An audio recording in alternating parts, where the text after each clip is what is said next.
Bien, nous allons commencer, chers collègues. Très bien. Madame la ministre, monsieur le président, chers collègues, tout d'abord, nos excuses pour ce retard sur cette audition. Nous avions la lecture des conclusions de la CMP sur le ZAN en hémicycle qui concerne notre commission. Donc nous devions d'être en hémicycle pour pouvoir faire ce vote définitif. La commission des affaires économiques et la commission des finances sont réunies conjointement cet après-midi pour auditionner M. Bruno Le Maire, ministre de l'économie, des finances et de la souveraineté industrielle et numérique, et Mme Agnès Pannier-Runacher, ministre de la transition énergétique, sur le financement des nouveaux réacteurs nucléaires. Cette audition répond à une demande exprimée auprès des deux commissions par des députés appartenant au groupe écologiste. Le bureau de la commission des finances, qui s'est réuni en premier, en a accepté le principe, mais a également suggéré l'organisation d'une audition du président d'EDF sur la même thématique. Cette suggestion a semblé pertinente au bureau de la commission des affaires économiques.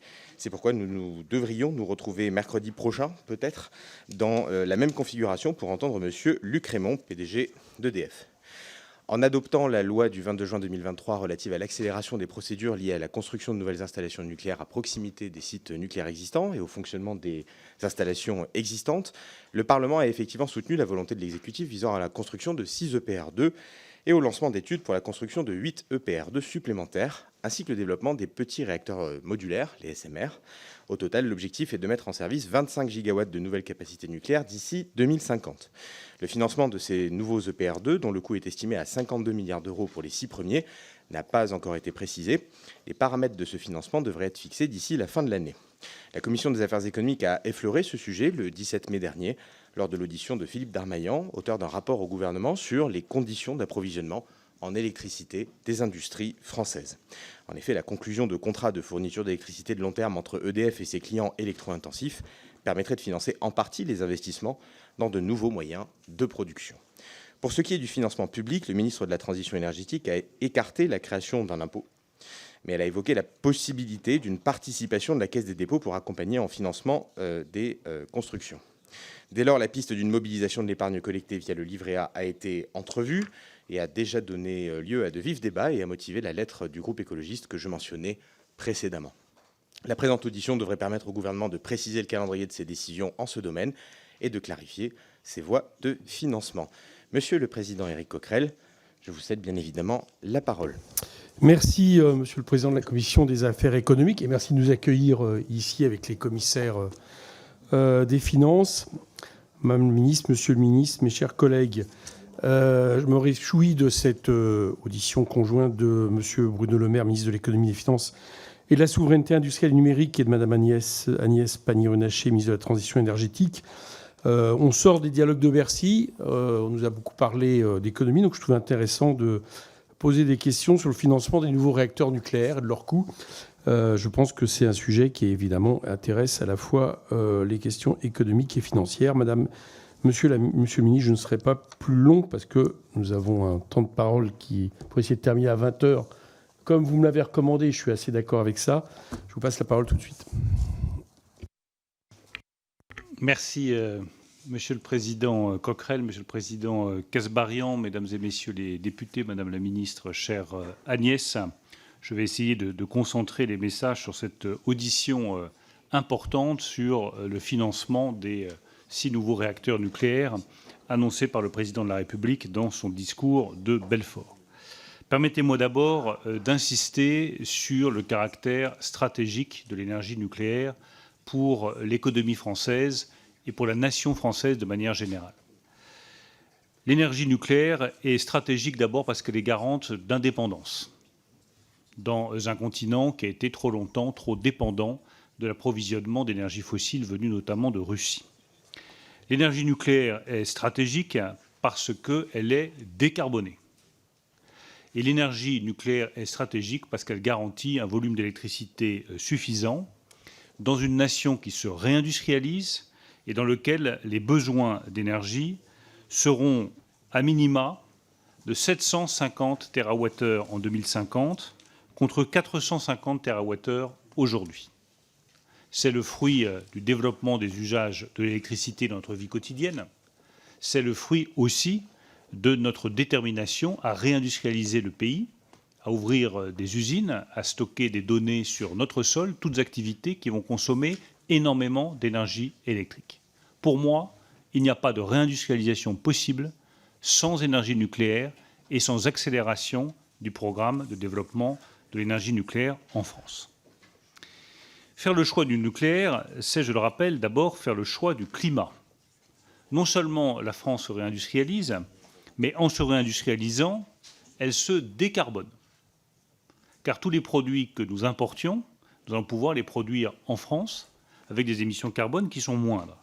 Je rappelle, même si c'est des chiffres qui ne font pas toujours plaisir à nos partenaires, que lorsqu'on prend comme référence le million de dollars de PIB créé dans une nation et les émissions de CO2, par million de dollars de PIB, la Chine émet 508 tonnes de CO2, les États-Unis 229, l'Allemagne 149, la France 100. La désindustrialisation a donc augmenté les émissions carbone. La réindustrialisation permettra de réduire les émissions de carbone. Faire le choix du nucléaire, c'est faire aussi le choix de la compétitivité, puisque le prix bas de l'énergie nucléaire donne un avantage comparatif à nos industries, notamment les plus consommatrices, batteries, semi-conducteurs, aluminium. Et il est clair que des usines comme celle de STMicroelectronics, GlobalFoundries à Crolles, ACC à Dunkerque, ne se seraient pas installées en France si nous ne disposions pas de cet avantage compétitif. La France a une excellence, une expérience, une avance historique. Elle doit utiliser la force de l'énergie nucléaire pour prendre toute sa place dans le partage des industries vertes qui a lieu actuellement, que j'appelle très souvent le Yalta vert, qui rebat les cartes industrielles pour le XXIe siècle. Dans ce cadre-là, le président de la République a pris la décision de lancer le nouveau nucléaire dans son discours de Belfort, en annonçant le plus grand programme d'augmentation et de modernisation de nos capacités nucléaires depuis des décennies. Ce programme implique la construction de 6 nouveaux réacteurs de type EPR2, notamment à Penly, et la mise à l'étude de 8 autres réacteurs supplémentaires. C'est évidemment un défi industriel considérable, surtout quand on voit les retards qui ont été pris sur d'autres constructions il y a quelques années. Les difficultés opérationnelles, industrielles qu'a connues la filière, nous les avons évaluées, nous les avons examinées de près pour en tirer toutes les conséquences dans les années qui viennent. La prise de contrôle par l'État d'EDF à 100% le 8 juin dernier. La mise en place d'une délégation interministérielle au nouveau nucléaire pilotée par Joël Barre. La volonté de s'inspirer des dispositifs qui sont utilisés pour les armées en matière de commande publique nous donne la possibilité de définir les orientations technologiques, industrielles, humaines indispensables pour procéder à des investissements de cette ampleur à laquelle la France n'est plus habituée depuis plusieurs décennies. Notre objectif, avec le président de la République, avec la Première ministre, avec la ministre de la Transition énergétique Agnès Pannier-Runacher, avec le directeur général Luc Rémont, c'est de construire dans les meilleurs délais possibles, au meilleur coût possible, l'avenir du nucléaire français. Quel est le coût de ce programme qui va s'étaler, je le rappelle, entre maintenant et 2042, c'est-à-dire sur une période d'environ un quart de siècle, 25 ans. Le coût total de construction prévu aujourd'hui pour ces 6 nouveaux réacteurs nucléaires est de 51,7 milliards d'euros. La somme peut paraître très élevée, je veux rassurer tout le monde ici, les décaissements se feront de manière progressive à hauteur de 2,5 milliards d'euros par an dans les premières années. Ce sont donc des sommes qui sont tout à fait à la hauteur des capacités nationales. Dans ces 51,7 milliards d'euros, nous avons 43,1 milliards d'euros de coûts directs et 8,6 milliards d'euros de provisions pour les risques, le démantèlement et les déchets. À titre de comparaison, je rappelle que sur la période 2011-2019, nous avons engagé 76 milliards d'euros dans les ENR financés sur fonds privés. 100 milliards d'euros de dépenses sont attendus dans le réseau de distribution sur la période 2024-2040. Et 100 milliards d'euros de dépenses sont attendus dans le parc nucléaire existant sur la période 2024-2040, financé par EDF. Ces chiffres de comparaison montrent que, quelle que soit la nature de l'électricité produite et de l'énergie produite, à chaque fois, l'unité de compte est la dizaine de milliards d'euros. C'est donc tout à fait dans l'ordre de grandeur des autres grandes infrastructures énergétiques que nous avons réalisées. Comment est-ce que nous voulons financer ce nouveau nucléaire? D'abord, le premier point sur lequel je veux insister, c'est que rien n'est arrêté, que nous en sommes au stade des hypothèses, et c'est là que le débat avec les parlementaires est essentiel. Aucune décision ne sera prise sans consultation des parlementaires, dont cette audition fait partie, et les choix que nous ferons avec Agnès Pannier-Runacher, sous l'autorité de la Première ministre et du Président de la République, demanderont encore plusieurs mois d'évaluation, d'hypothèses et de débats contradictoires, notamment avec le Parlement français. Le parc nucléaire existant, il a été financé par EDF, par emprunt, à une époque où la santé financière d'EDF était très bonne et que EDF bénéficiait de la garantie implicite de l'État du fait de son statut d'EPIC. Il n'a échappé à personne que la capacité d'emprunt d'EDF était aujourd'hui extrêmement réduite, puisque la dette d'EDF a fortement augmenté à la suite des difficultés opérationnelles que vous connaissez et atteint 65 milliards d'euros. L'investissement dans le nouveau nucléaire ne pourra donc pas être porté par EDF seul. Et il serait irresponsable, à supposer que cela soit financièrement possible, d'accroître encore plus la dette financière d'EDF quand elle atteint ce montant de 65 milliards d'euros. Il faut donc, avant de définir des solutions, définir des critères. 3 critères sont essentiels, dont un a été rappelé à juste titre par le président de la Commission des finances. Le paramètre essentiel pour tout projet de cette ampleur-là, c'est le coût du capital. C'est un paramètre essentiel du coût des projets nucléaires. Aujourd'hui, l'État emprunte à raison de 3% pour des emprunts à 10 ans. Plus vous investissez tôt dans la décision, moins le coût du capital est élevé. Donc il y a des choix à faire entre le porteur de l'investissement, le porteur de l'emprunt et le délai de durée de cet emprunt en fonction de la date d'entrée que vous retenez. Plus vous démarrez tôt, plus vous pouvez étaler, plus vous démarrez tard, plus vous reportez évidemment la charge de ce coût du capital. Le deuxième critère essentiel, c'est le coût acceptable pour la collectivité, qu'il s'agisse du consommateur ou du contribuable. Évidemment, quand l'emprunt est fait par l'État, le contribuable est partie à cet emprunt et on peut parfaitement envisager, ça fait partie des hypothèses, que le consommateur porte dès le début dans sa facture d'électricité une partie du coût du financement de ce nouveau nucléaire. Ce sont, une fois encore, des hypothèses et je redis à quel point rien n'est arrêté. Mais ça fait partie des options possibles. Enfin, troisième élément, on peut aussi apporter des subventions, mais ces subventions doivent être conformes au régime des aides d'État défini par l'Union européenne. Une fois qu'on a posé ces critères, coût du capital, coût pour la collectivité, régime des aides d'État, on peut étudier plusieurs sources de financement qui peuvent être combinées. D'abord, les ressources d'EDF, j'ai redit qu'elles étaient limitées, mais on peut en employer une partie, fonds propres ou dettes. Les apports de fonds par l'État, investissement en capital, dette garantie, avance remboursable. Et enfin, évidemment, le financement par le consommateur d'électricité avec un mécanisme de base d'actifs régulé qui aurait cours tout au long de la construction de la centrale. Ce schéma de régulation et de financement devra être précisé d'ici la fin 2024 pour que l'entreprise puisse prendre formellement sa décision d'investissement. J'aurais dit que le Parlement sera impliqué dans cette décision relative au modèle de financement par le biais soit de la loi de finances, soit d'un véhicule législatif ad hoc. Enfin, je rappelle que EDF aura besoin de l'appui de la filière. Je ne m'étends pas sur ce sujet, mais il faut évidemment que la filière croisse, développe ses activités et ses recrutements en compétences pour garantir la bonne exécution de ce projet d'ambition nationale. Merci beaucoup, Monsieur le Ministre. Madame la Ministre, c'est à vous. Merci beaucoup, Monsieur le Ministre, Messieurs les Présidents, Mesdames et Messieurs les députés. Merci de me donner l'occasion d'aborder les enjeux relatifs au financement des projets de nouveaux réacteurs nucléaires. Le développement de nouvelles capacités est en effet un axe fort de la relance du nucléaire porté par le gouvernement et à ce titre, un pilier majeur de notre politique énergétique. C'est non seulement un enjeu de compétitivité et de pouvoir d'achat pour les entreprises et les Français, mais c'est aussi, je crois que ça a été très bien rappelé à l'instant, un enjeu de souveraineté et de réindustrialisation clé pour notre pays. Rappelons que plus de 95% de la valeur ajoutée de ces projets est faite en France, dans des entreprises dont l'excellence industrielle n'est plus approuvée. Soyons-en fiers, nous sommes le seul pays qui maîtrise l'ensemble de la chaîne de valeur nucléaire, de l'amont à l'aval du cycle, de la construction à l'exploitation et au démantèlement des centrales.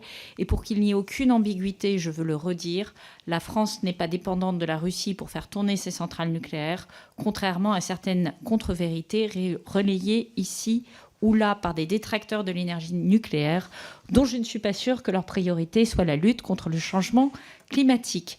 Je concentrerai mon propos sur le financement des nouvelles capacités nucléaires de forte puissance, à savoir les programmes EPR2 d'EDF.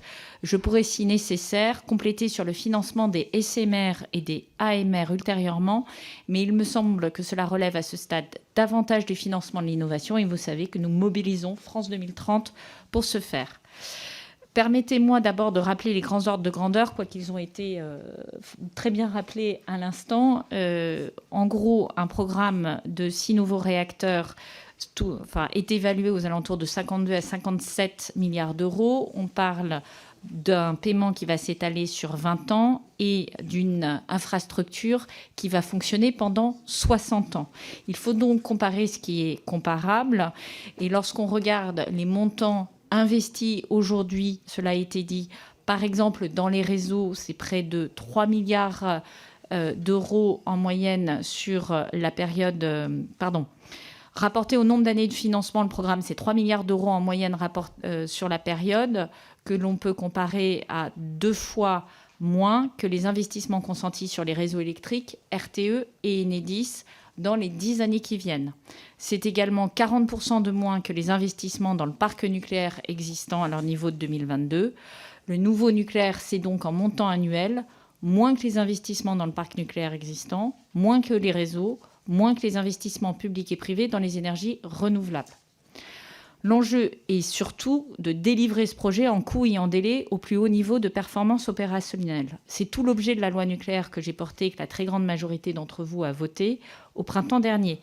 Sécuriser et accélérer les procédures administratives pour ne pas accuser de retard dans le projet sans rien rogner sur la sûreté. Et vous l'avez compris, chaque mois économisé, c'est un mois qui ne pèse pas sur le coût de la construction, a fortiori quand ce coût de la construction est accompagné d'un coût du financement qui est, lui, indexé sur le temps du projet. Donc le temps du projet administratif ne doit pas s'additionner au temps du projet industriel. Comme vous le savez, une revue de programme est en cours, comme le prévoit la loi sur l'accélération des procédures nucléaires. Elle fera l'objet d'un rapport au Parlement dans un délai de 6 mois, soit d'ici la fin de cette année.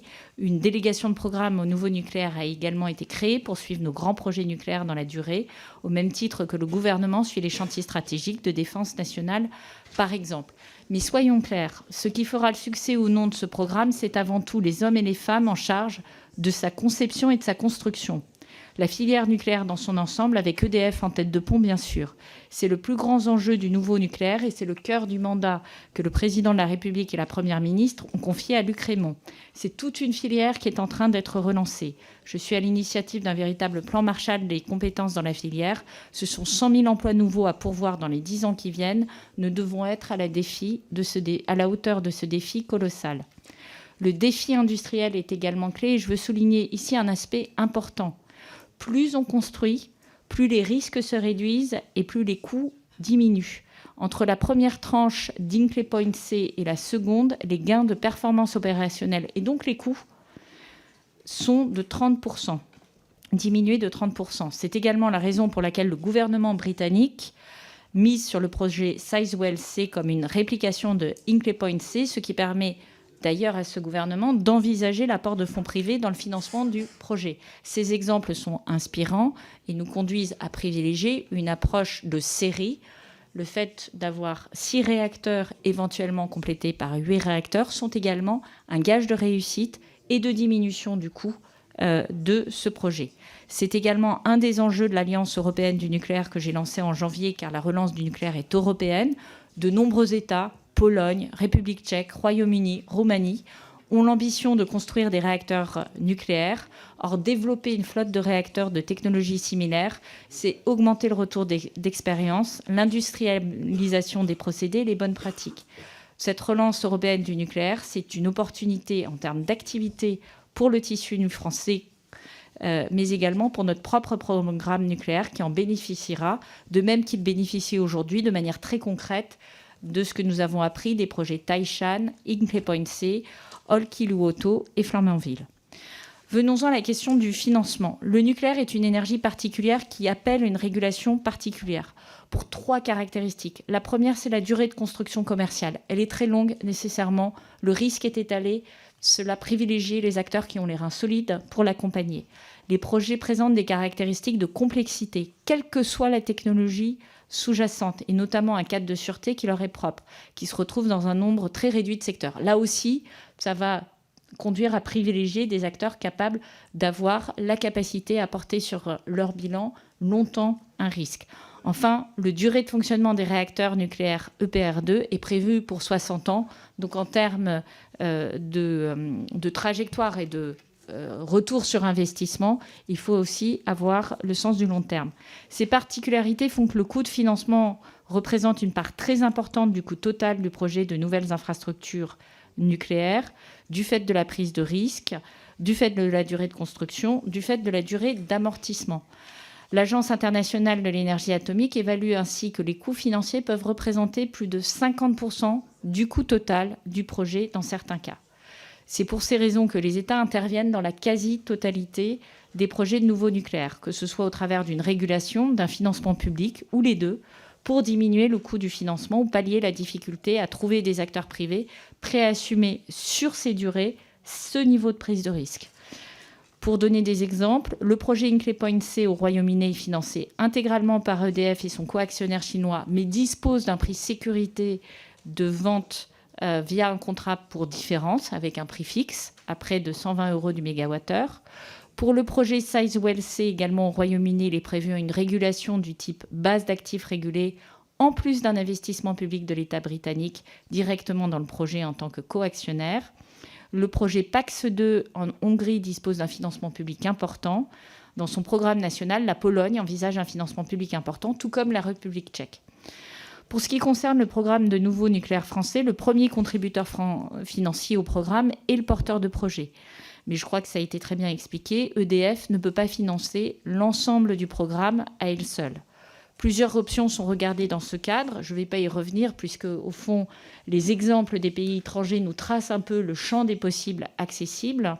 En revanche, je crois qu'il faut que les solutions reposent sur 4 principes clés.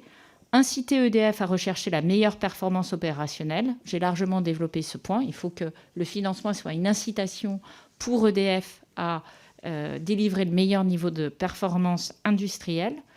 Bénéficier aux consommateurs français parce que le but, in fine, c'est que ces derniers payent un prix prévisible et compétitif qui soit cohérent avec les coûts complets du système électrique français.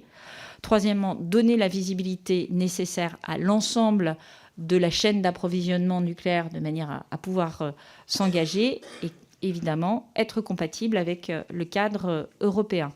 Sur ce dernier sujet, vous connaissez mon combat au niveau européen pour que les politiques publiques européennes prennent davantage en compte la contribution positive de l'énergie nucléaire. Ça va devenir particulièrement important dans un contexte où le développement des énergies renouvelables va poser des questions de balance de l'offre et de la demande d'électricité, où on aura besoin d'une capacité de production en base importante. Le nucléaire permet d'assurer ça.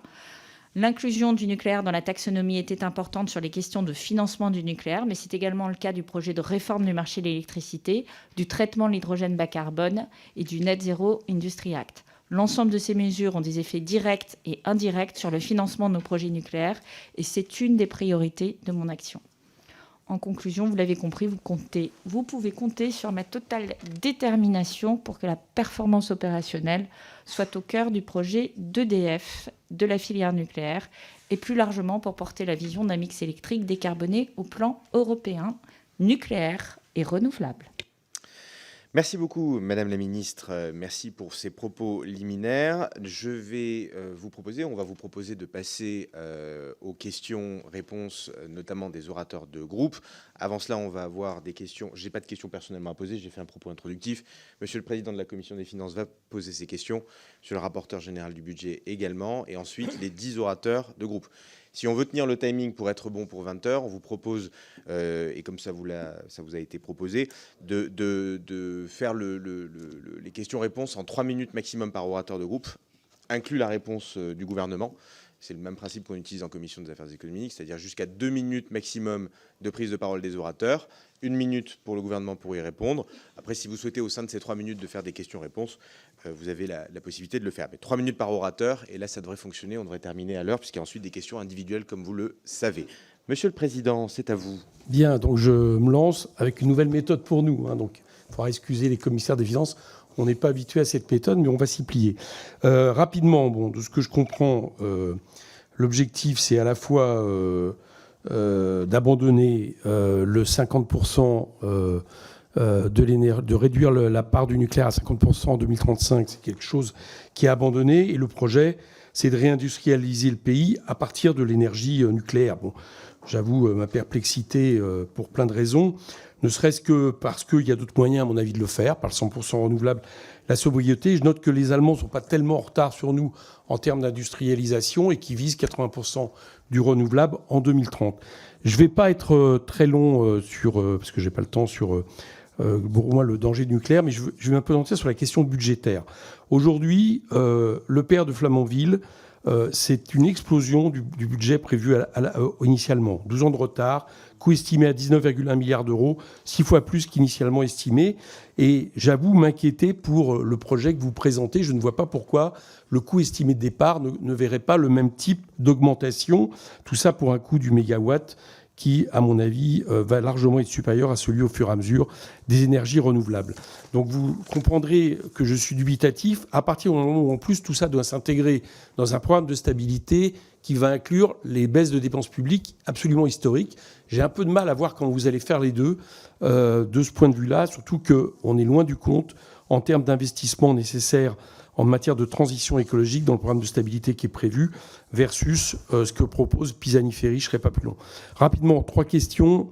La première, quels sont les instruments de partage des risques envisagés par l'État afin de limiter le coût du capital et donc le coût final de production de l'électricité, vu la complexité, la probabilité de dépassement des coûts des projets de construction des réacteurs nucléaires. Deuxièmement, une des pistes serait d'utiliser l'épargne populaire. Je suis très dubitatif parce que l'épargne populaire, on en a besoin pour le logement social. Et le moins qu'on puisse dire, c'est que de ce point de vue-là, on est aussi en situation de crise. Et en plus, les sommes collectées avec le livret A s'élèvent aujourd'hui à 375 milliards d'euros afin de limiter les risques pour l'épargne populaire. Qu'est-ce que vous proposez si vous allez dans cette voie-là? Et dernière question, les mécanismes mobilisés par l'État devront obtenir l'approbation de la Commission européenne au regard du droit de la concurrence. La Hongrie avait dû procéder à la scission du parc historique de l'entité gérant la construction des nouveaux réacteurs en contrepartie de l'autorisation en financement public. Comment pouvez-vous nous rassurer là-dessus par rapport au groupe EDF? Merci. J'étais un peu plus long, je suis désolé. Presque, Monsieur le Président. Monsieur le ministre, Madame la Ministre, en 1 minute peut-être, si vous souhaitiez répondre. Donc, très rapidement, peut-être sur la question de l'épargne populaire du livret A, parce que je sais que c'est une question qui a été soulevée à de multiples reprises. Je redis que nous n'excluons a priori aucune option de financement du nouveau nucléaire et que nous devons regarder le bilan coût-avantage de chacune des options. S'agissant du recours au livret A et au fonds d'épargne, je rappelle qu'il y a un encours total du fonds d'épargne de 540 milliards d'euros, que sur ces 540 milliards d'euros, 160 sont utilisés pour le logement social. Donc il reste de la marge de manœuvre, si la décision était prise, d'utiliser une partie des fonds du livret A pour financer le nouveau nucléaire. L'avantage de ce livret A, c'est qu'il y a un taux qui est un taux stable, avec un capital qui est garanti et un investissement qui est de très long terme. Donc c'est une ressource en capital dont le coût est limité avec un capital garanti. C'est l'avantage du financement par le livret A. Après, on peut se poser des questions légitimes sur est-ce que le livret A et les fonds du livret A ont vocation à financer des investissements d'infrastructures énergétiques comme celle du nucléaire. J'entends parfaitement cette question. Je pose simplement l'équation à partir du coût du capital, de la stabilité de la ressource et de sa disponibilité. De ce point de vue, le livret A remplit les objectifs que nous pouvons nous fixer, mais je le redis, aucune décision n'est arrêtée en la matière. L'autre point sur lequel je veux insister, c'est sur le groupe EDF. J'ai dit une bonne fois pour toutes que le projet Hercule était abandonné, qu'il n'y aurait pas de démantèlement d'EDF. Je le redis avec beaucoup de force, nous n'avons pas nationalisé EDF, qui est détenu à 100% par l'État, pour le démanteler ensuite. Ce serait un peu Shadok. Merci beaucoup. Monsieur le rapporteur général. Merci, Monsieur le ministre, Madame la ministre, Monsieur le Président. J'étais impressionné quand vous nous avez expliqué la méthode de 3 minutes. Maintenant, je sais qu'elle ne fonctionne pas, donc non, je plaisante. Elle est flexible, monsieur le rapporteur D'abord, je voudrais d'abord soutenir, saluer le soutien et le volontarisme du gouvernement, évidemment, pour soutenir la filière nucléaire. J'ai 3 questions rapides. Le premier, c'est que le calendrier est nécessairement long du renforcement de capacité de production. Va-t-il entraîner un prolongement de la durée des centrales actuelles et à quel coût? Deuxième question, les investissements dont on parle vont-ils compter dans la transition écologique, dans les investissements verts? Vous savez qu'il y a aujourd'hui des polémiques sur les montants qu'on doit mettre. Moi, j'y suis évidemment favorable. Je pense que ça va dans le bon sens. Est-ce que vous êtes aligné par rapport à ça? Et puis, troisième et dernière question, quel va être l'impact de la réforme du marché européen de l'électricité sur les capacités propres d'EDF donc à participer à cet investissement record? Merci. Voilà, vous voyez que ça marche parfaitement bien. 1 minute, monsieur le rapporteur général, c'est parfait, on a rattrapé le retard. Est-ce que Madame la ministre? Donc je vais faire 1 minute sur le grand carénage et je laisserai mon voisin faire 1 minute sur la deuxième question sur les capacités propres d'EDF à financer.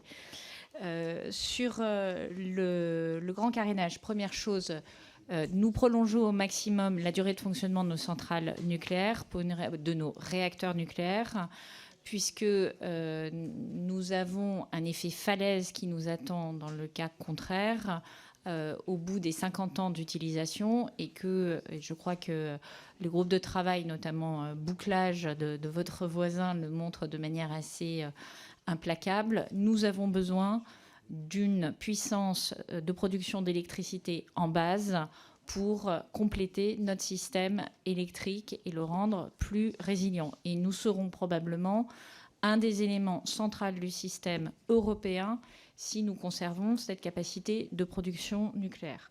Le coût du grand carénage est aujourd'hui estimé à 50 milliards d'euros sur la période 2014-2025 pour arriver à 50 ans. Et on peut faire une hypothèse qui s'en déduit. Nous sommes en train de mettre à jour, là aussi, les scénarios de prolongation de nos centrales nucléaires. Et sauf erreur de ma part, je crois que ça fait partie du rapport que je vous dois post-adoption de la loi sur les procédures d'accélération nucléaire. Et je ne dois pas me tromper puisque monsieur le député Jumel opine du chef. Merci. Monsieur le ministre, un complément? Oui, très rapidement. Je redis que les capacités financières d'EDF sont limitées et que nous devons en tenir compte. Nous devons conjuguer la rentabilité d'EDF avec le financement de ce nouveau programme. Je vous donne par ordre croissant de coût, le coût du capital, les différentes options envisagées, chacune ayant évidemment aussi ses contreparties.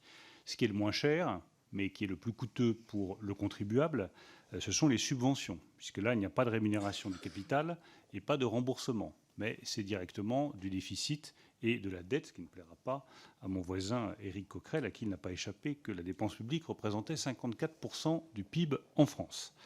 Le deuxième élément de financement possible, c'est le coût du capital avec un prêt à taux zéro. Là, on est à 0% par an, mais avec une part de financement par l'État.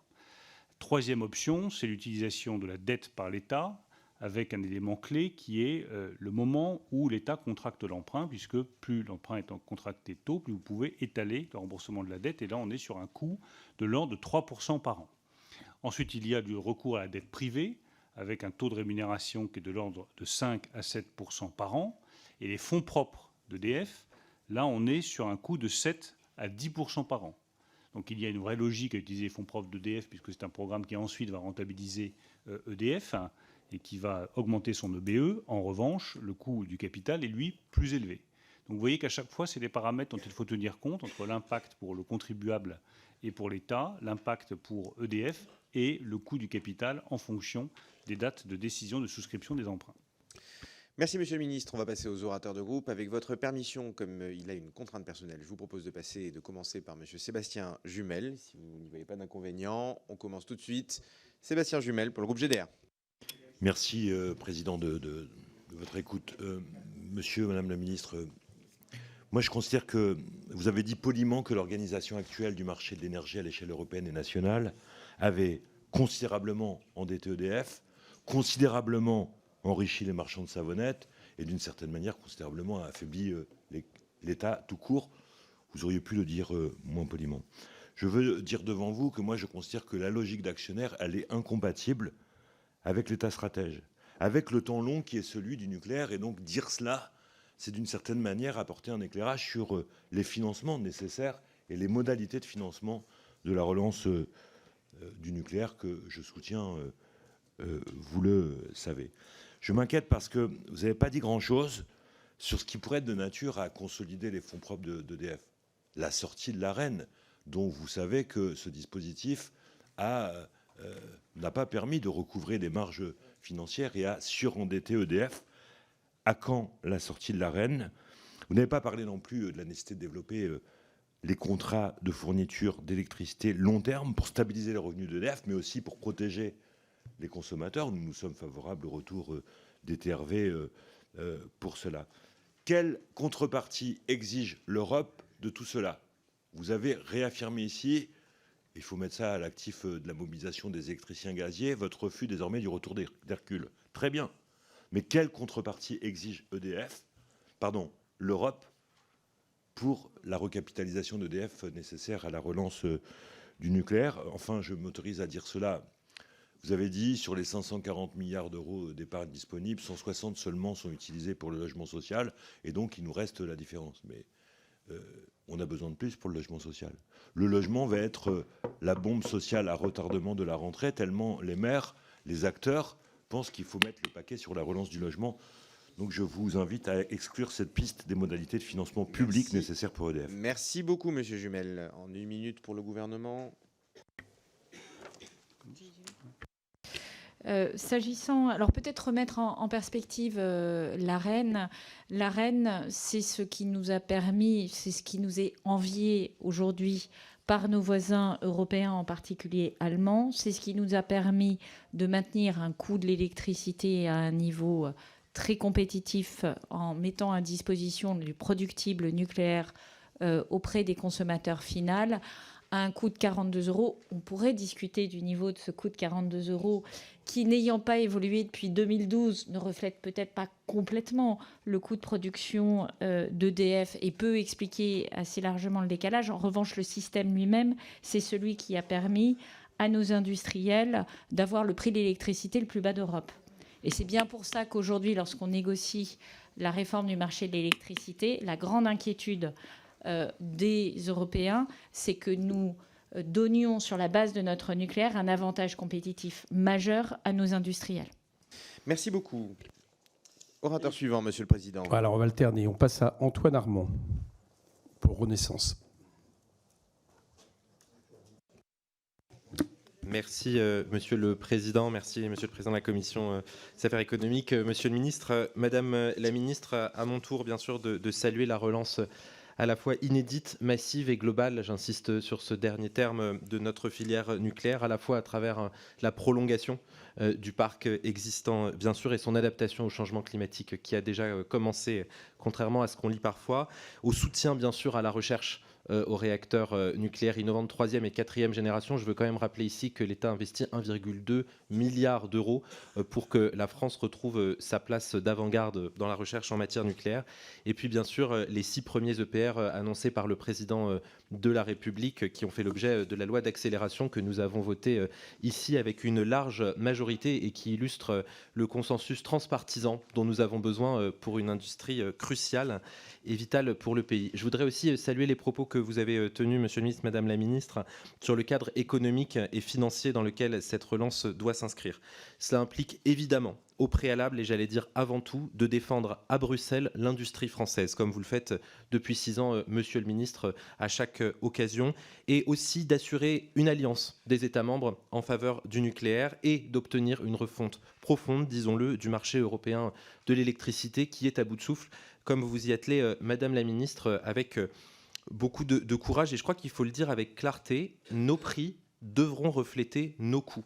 Notre énergie doit être le reflet des choix industriels que nous avons faits, que nous ferons, et donc des choix industriels et souverains, et le dire sans animosité, pas ceux de nos voisins. Cela impliquera donc bien sûr aussi, une fois ce cadre économique européen posé, de combiner à l'investissement public direct et indirect la mobilisation de l'épargne populaire au vu du soutien massif des Français à la relance nucléaire et bien sûr la mobilisation du groupe EDF, un groupe intégré, public, bras armé de notre politique énergétique. Merci. Et dans cette relance, vous pourrez compter sous le soutien du groupe Renaissance. Je vous remercie. Merci beaucoup pour le gouvernement. Monsieur le ministre. Oui, je reprends juste ce qu'a dit Antoine Armand et que nous partageons évidemment avec Agnès Pannier-Runacher. Nos prix doivent refléter nos coûts. C'est exactement l'objectif qui est le nôtre. Il faut que les prix de vente en France de l'électricité reflètent nos coûts de production et ne soient plus indexés sur le coût marginal d'ouverture d'une centrale à gaz. Deuxième chose, oui, nous avons des partenaires qui sont parfois difficiles. Nous sommes mieux placés que personne avec Agnès pour le savoir. Je pense que nos partenaires allemands ont parfaitement compris désormais que le nucléaire était une ligne rouge absolue du gouvernement français et qu'aucun État ne pouvait critiquer les choix souverains qui étaient faits par chaque nation membre de l'Union européenne en matière d'énergie. Enfin, pour rebondir sur les questions des difficultés financières que vous avez soulevées, que Sébastien Jumel avait soulevées, je veux juste rappeler que les difficultés financières d'EDF sont liées principalement au manque de production au cours des mois passés, lié au phénomène de corrosion sous contrainte que vous connaissez bien, lié également au retard sur la réalisation de Flamanville 3 et de Hinkley Point C, mais c'est la raison principale, donc n'allons pas chercher des causes extérieures. Merci beaucoup. Jean-Philippe Tanguy pour l'Assemblée nationale. Merci, Monsieur le Président, Monsieur le Ministre, Madame la Ministre. Écoutez, quelques questions simples pour bien caractériser le coût du parc. Est-ce que vous avez aussi calculé les externalités positives économiques qui vont être créées par ce parc en avantage compétitif pour la France, peut-être en faisant une règle de 3 par rapport aux avantages compétitifs qu'ils ont fait pour l'industrie française et pour les ménages depuis effectivement 50 ans. Deuxième question, comme l'a très bien dit Madame Pannier-Runacher, le rôle du taux d'actualisation joue énormément dans le prix final de l'électricité. Donc je retiens de ce qu'a dit Monsieur le maire sur les projets possibles. Pourquoi ne pas proposer, pour sortir un peu peut-être du piège du livret A, parce que peut-être que les Français vont sortir piégés ou on va leur faire peur, de proposer un fonds volontaire entre 2 et 3%. Je suis sûr que les Français seront ravis d'avoir 2 à 3% d'intérêt garanti sur 20, 30 ou 40 ans. Je suis sûr que vous trouvez des souscripteurs par rapport au taux actuel. Je sais que M. Gadonex, de mémoire, avait fait un prêt de 3 ou 4 milliards, je ne sais plus, d'euros il y a quelques années. Il n'avait eu aucun mal à l'honorer. Donc, et je crois que le taux était supérieur à l'époque. Donc, à mon avis, je n'ai pas de souci là-dessus. Autre possibilité, est-ce qu'il ne faut pas penser d'ailleurs au niveau européen, je le dis assez régulièrement, pour la transition énergétique et donc le financement du nucléaire en France, mais aussi il va y avoir des besoins en Pologne, en Italie, en Espagne massifs, que la BCE crée une option avec un fonds, une fois plus, à 20, 30 ou 40 ans, avec 2%, c'est-à-dire 2% d'intérêt, c'est-à-dire le taux d'actualisation identique à l'objectif d'inflation. Voilà, donc ce serait tout à fait raisonnable que sur un produit sûr et certain, une trajectoire sûre et certaine, avec des gains certains, la BCE nous offre un véhicule monétaire qui correspond avec un taux d'actualisation correspondant à sa cible d'inflation. Merci beaucoup. Monsieur le ministre.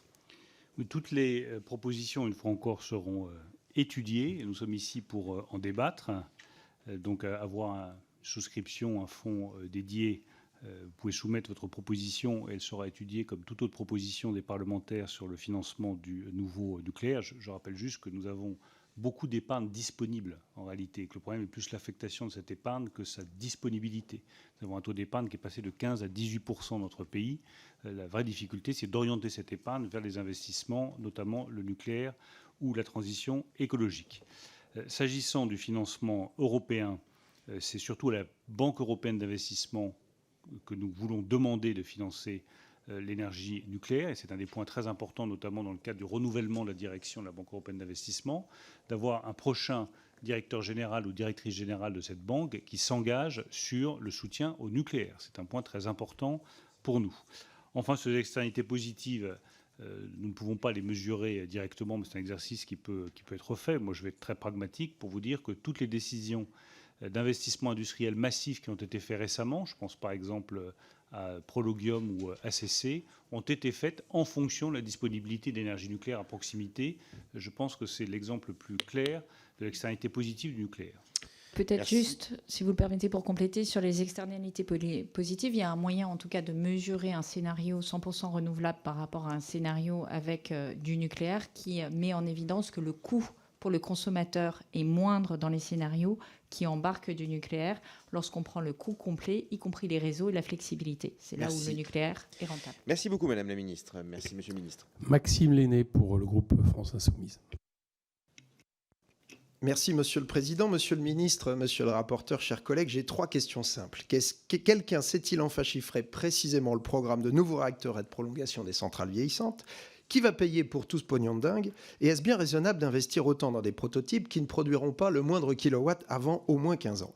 Alors il faudrait savoir déjà de combien de réacteurs on parle. Est-ce que c'est 14 comme l'envisage la loi adoptée en contradiction avec l'actuel PPE? Est-ce que c'est plus encore ce que même RTE n'a pas osé imaginer? Ou est-ce que c'est seulement 6, le seul chiffre sur lequel est prêt à s'engager le PDG d'EDF? 6 réacteurs représenteraient 51 milliards. À 14, on dépasserait les 100 milliards. À quoi faudrait ajouter les 100 milliards et non pas les 50 du grand carénage? C'est l'estimation de 2016 de la Cour des comptes qui n'avait pas vu venir les problèmes de corrosion sous contrainte et autres fissures. Vous avez rappelé les 100 milliards pour le réseau, mais il faut ajouter les 25 milliards de bure qui ne comptent pas votre nouveau programme, le démantèlement des centrales qui finiront bien par s'arrêter. On parle donc d'une ardoise comprise entre 275 et 350 milliards d'euros, en espérant ne pas reproduire à l'infini le fiasco de Flamanville dont la facture a déjà été multipliée par 6. On commencerait à tutoyer le budget de l'État, lequel vient de racheter 100% des actions d'EDF, qui porte déjà une dette brute, vous l'avez rappelé, de 65 milliards d'euros. Alors, Monsieur le Ministre, d'où viendra l'argent magique ? Vous nous dites le livret A. Bon, alors effectivement, ça va contraindre le logement social, puis c'est une option qui n'est jamais envisagée pour les ENR, bizarrement. Vous n'avez pas parlé de la main imprévisible du marché. Les PPS sont envisagés pour les ENR et les ESMR, et je crois même que Luc Rémont l'envisage pour les EPR2. Vous avez parlé de la poche des consommateurs, chacun appréciera, de celle du contribuable à travers les contrats pour différence, qui offre une garantie illimitée de l'État à des acteurs de marché, plutôt que de renoncer à un marché qui n'apporte rien. Donc ma réponse est avec Gabriel Attal, quel service public allez-vous sacrifier sur l'autel de l'atome et du marché? Quel coût, quelle rémunération du capital êtes-vous prêt à faire cadeau? Et enfin, est-ce bien raisonnable, sachant que le prix du mégawattheure des renouvelables sera bientôt 2 fois inférieur à celui de l'atome? Merci. Merci beaucoup. Madame la Ministre. Oui, je vous renvoie à nouveau aux travaux de RTE qui font une démonstration assez claire de l'apport en termes de compétitivité sur les coûts du nucléaire par rapport à un mix qui serait 100% renouvelable. Puisque vous avez le coût de sortie de la production du renouvelable, mais vous avez le coût du réseau. Je rappelle que les 100 milliards d'euros d'investissement dans le réseau, ils ne sont pas faits pour le nucléaire. Ils sont faits pour équiper notre pays et permettre de connecter les dizaines de milliers d'installations de renouvelables que nous sommes en train de déployer. Donc je pense que vous mettez cette dépense dans la mauvaise colonne si vous voulez comparer énergie renouvelable et énergie nucléaire.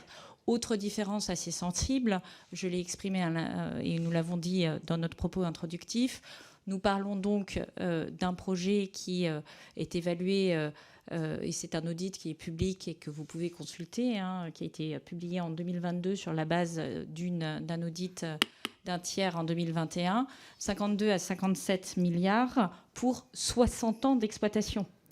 Je ne connais pas beaucoup d'énergie qui ait ce niveau de rapport. 1 gigawatt de nucléaire, ça vaut 8 gigawatts de solaire, je le précise aussi. Merci. En termes d'intensité de production. Merci beaucoup. Monsieur le Président. J'attendais Bruno Le Maire. Marie-Christine Dalloz pour Les Républicains. Merci, Messieurs les Présidents, Madame, Monsieur le Ministre. Le groupe Les Républicains est enchanté de l'augmentation de notre capacité nucléaire. Je pense que c'est vraiment une réalité. Il faut aujourd'hui aller dans cette voie-là. Par contre, on a une inquiétude par rapport à EDF. La dette de 65 milliards, est-ce que vous avez... Alors, le projet Hercule est abandonné, soit, c'est bien, mais est-ce que le gouvernement aujourd'hui prévoit un plan de restructuration ou d'apurement de cette dette colossale?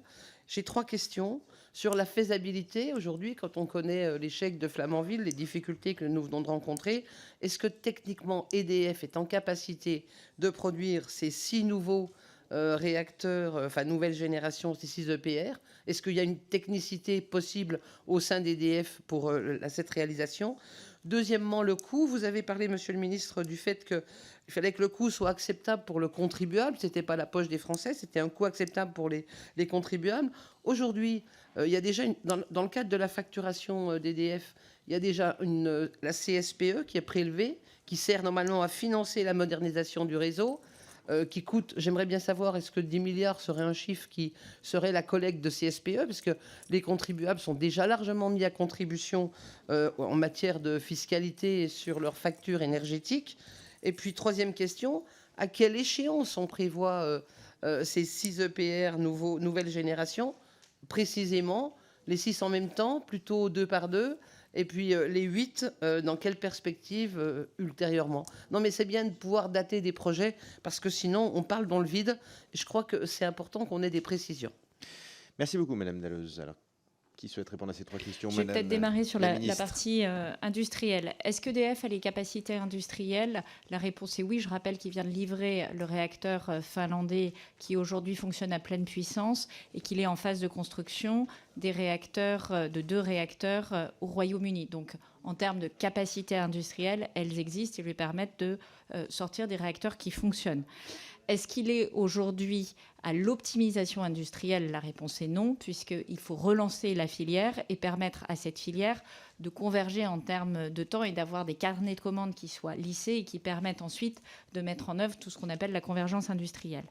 S'agissant du coût pour les contribuables, je le redis, le mix énergétique qui inclut du nucléaire est un mix énergétique qui est plus compétitif, et ce n'est pas une appréciation seulement française, qu'un mix énergétique qui est uniquement basé sur du renouvelable. Et comme nous n'avons pas d'autres moyens, puisque nous n'allons pas passer par du charbon ou du gaz pour amener les capacités de puissance et de pilotage de notre réseau, nous sommes, je dirais, limités à 2 scénarios, un scénario renouvelable, un scénario mix renouvelable nucléaire. Merci beaucoup. Monsieur le ministre, vous étiez complété? Oui, non, juste sur la dette pour lever les inquiétudes de Marie-Christine Dalloz. Donc la dette d'EDF est effectivement élevée, mais elle est soutenable. Et nous veillons, maintenant que l'État a pris 100% de participation chez EDF, à ce que cette dette reste soutenable dans les années qui viennent. Quant au coût, je redis que oui, c'est un bien public, mais ce bien public, il doit être payé. Ça n'est pas gratuit. C'est comme l'école, c'est comme les universités, c'est comme les hôpitaux. Il y a toujours quelqu'un qui paye. Ça peut être le contribuable, ça peut être l'État. Là, ça peut aussi être le consommateur, ça peut aussi être EDF. Il faut simplement, à chaque fois, évaluer le coût de ce capital tel qu'il est financé et ensuite les avantages et les inconvénients de chacune des solutions. Merci beaucoup. Allez, on passe à Louise Morel pour le groupe démocrate. Président, ça fonctionne. Madame la ministre, monsieur le ministre, chers collègues, au nom du groupe démocrate, je voudrais vous remercier pour votre présence devant notre commission.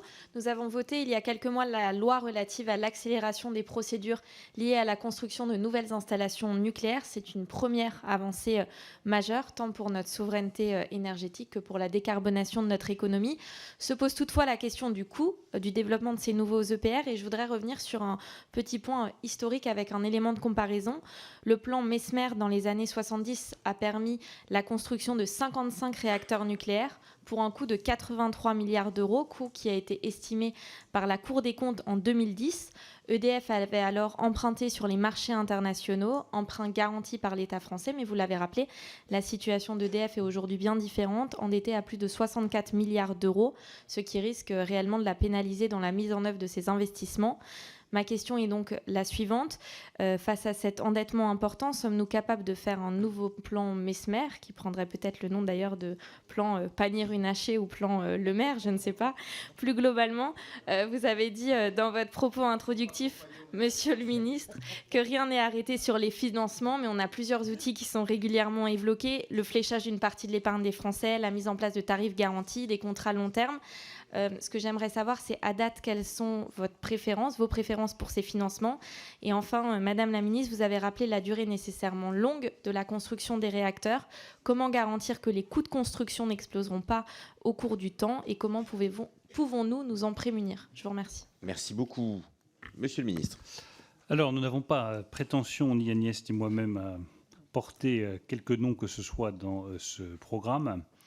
Simplement, si on fait des comparaisons avec le plan Messmer, parce que c'est évidemment intéressant, je pense que l'ampleur des décisions qui ont été prises par le président de la République est parfaitement comparable à ce qui a été décidé en 1974 à la suite du premier choc pétrolier.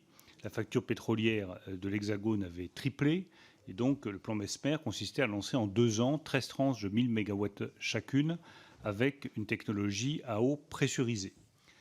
Le programme que nous lançons, le programme du nouveau réacteur français, c'est 6 réacteurs de 1600 MW chacun, soit 9600 MW. Donc c'est un projet d'une ampleur historique et tout à fait comparable à ce qui a été décidé.